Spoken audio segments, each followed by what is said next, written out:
Today I want to show how to crochet these Granny Square Fingerless Gloves. They are so easy to do. You'll just do 2 granny squares, one on the outside and one on the inside, on the palm, and then you will sew them together and add a brim on the bottom. You can do any granny squares in the world. I just chose this one with the popcorn flower. I really like this one. And then a solid granny square on the palm. And then I made a brim at last. But I will show you from the very beginning to the end exactly how to do this, and just follow along. So let's begin. First, a little about the materials. For the yarn, I've used this Drops Merino Extra Fine. And you can see all the info about it right here. I will, of course, write down in the description how much yarn you will need and where you can find it. I've used most of the green and then a little bit of white for the flowers, and of course, a little bit of the yellow yarn as well. Then I've used a 4.5mm crochet hook and some scissors and a tapestry needle. To make these fingerless gloves, you will need to do 2 granny squares for each hand. You can do any granny square in the world. I chose the regular solid granny square for the palm. You can do any granny square, but I chose this one. And I have a tutorial on how to do this one right here. When you're done with that one, you'll need another granny square on the outside of the hand. Of course, you can use, again, any granny square in the world, but I chose this one, which will be this tutorial right here you can follow. And then you'll just follow that or any other granny square. This one is a little bit smaller than this one, though. You can see the size different right here. So you'll need to add a little bit for this one before it's the size of this one. So after you followed that tutorial, you'll need to add 1 extra round after that and finish the tutorial and then chain 1 and then do a round with just 1 single crochet in each stitch. So you just do 1 single crochet all the way around, and then it will be the size of this one. In the corners, you do 2 single crochet, then chain 2 and another 2 single crochet, and continue all the way around. And then after that, they will be the same size. So now you cut the yarn just deep bit for sewing and pull this one through, and we will now be sewing them together so they can be like a little fingerless glove. So find your tapestry needle and thread this one. Oh.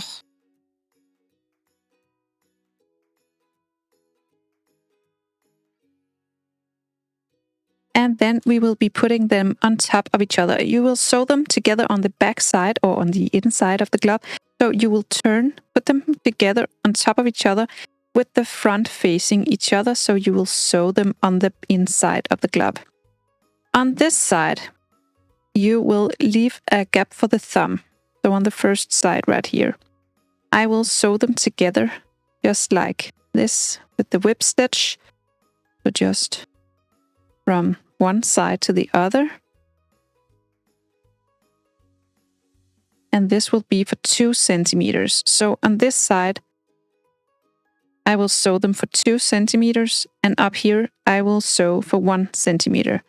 So this up here will be right here, and this will be right here. So you will need to sew 2 centimeters right here and 1 centimeter up here.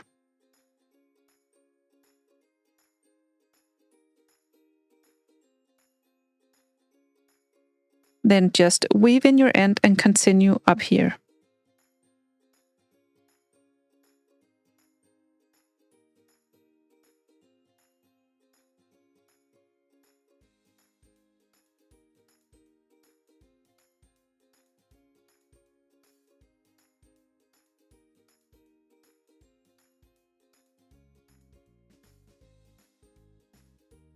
And when you have that, you have the one side sewn together. Then you will do the same over here, but you will just sew all the way down here. So sew it together all the way without any gaps, because you don't need a gap for the thumb over here. And when you do the other glove, you remember that it's the opposite side you will do the gap for the thumb. So if you do it at the right side here, you will do it on the left side on the other glove. So it fits, you know? So now sew it together on the other side, on this one. Now you can turn it around. And we have the gap for the thumb right here. And you can use it as it is right here, or you can add a brim. I will show you how to add a brim. So first we need to attach the yarn again. We will insert the hook and grab the yarn. Always just tie a little knot. And then insert the hook, pull up a loop, and then chain 10. 1, 2, 3,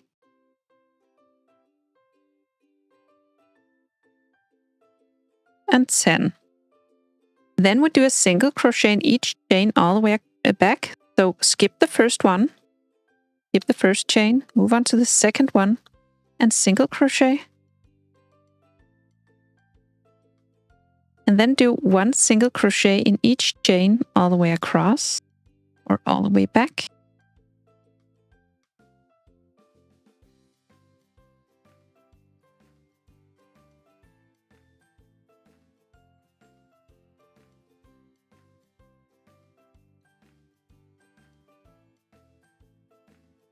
So you will now have 9 stitches.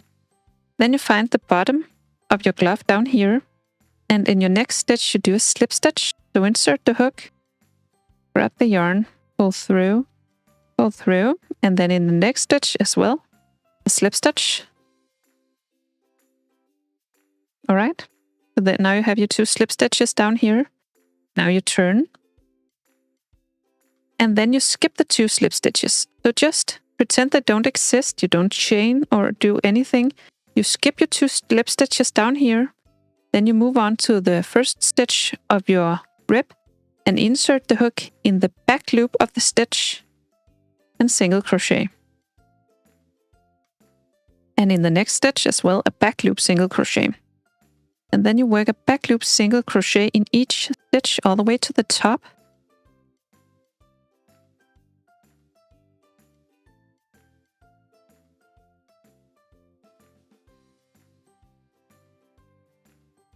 And when you're at the top, you chain 1, and then you turn, and then skip your turning chain, move on to the second one and insert the hook through the back loop only and single crochet. And then work a single crochet all the way to the bottom again, back loop single crochet in each stitch. So you'll have 9 back loop single crochet when you're at the bottom.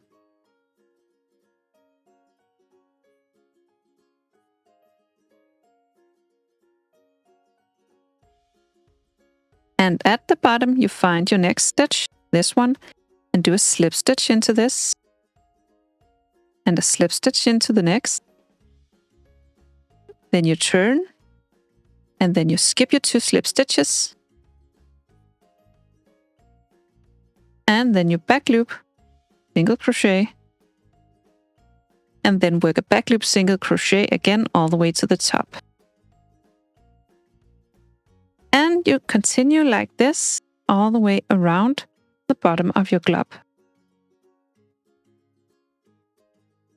When you're all the way around, you have a little brim around the wrist.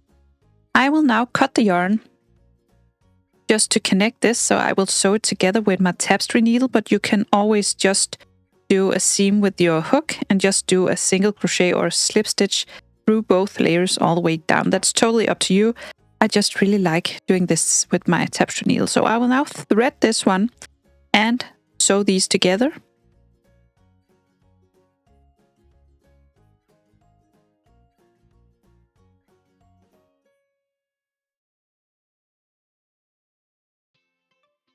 And then of course weave in the end at the end and cut the yarn. I just turned it around to do it on the inside. So I will have the outside as pretty as possible, and that's it. I will now wear it. And it's so cute. Just made another one. And of course I will do the gap for the thumb on the opposite side on the other one. But that's how they look. Aren't they cute? That's it. I hope you found this tutorial easy to follow. If you did, please press thumbs up and subscribe to my channel. I hope to see you again soon. Bye!